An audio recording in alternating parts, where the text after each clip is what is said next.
কেসে যায়নি রাজাইতে থেকে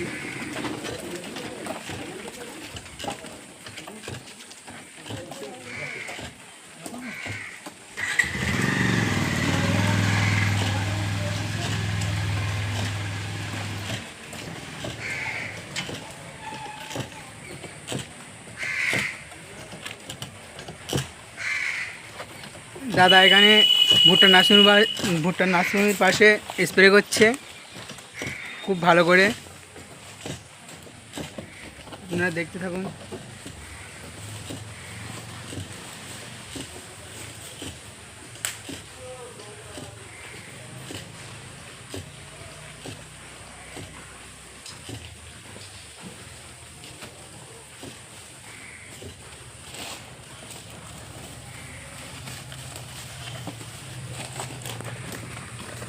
যদি জনগণের ভালো লাগে দয়া করে এই স্প্রেটা দেখে যদি জনগণের ভালো লাগে মাননীয় অতিথি মণ্ডল পাঠিয়েছে কাউন্সিলর জনগণের সেবার জন্যে বা মশা মাছি তার থেকে দূরত হওয়ার জন্যে পাঠিয়েছে। যদি মানুষকে দেখে ভালো লাগে, যদি মনে ভালো লাগে দয়া করে সাবস্ক্রাইব করবেন বা লাইক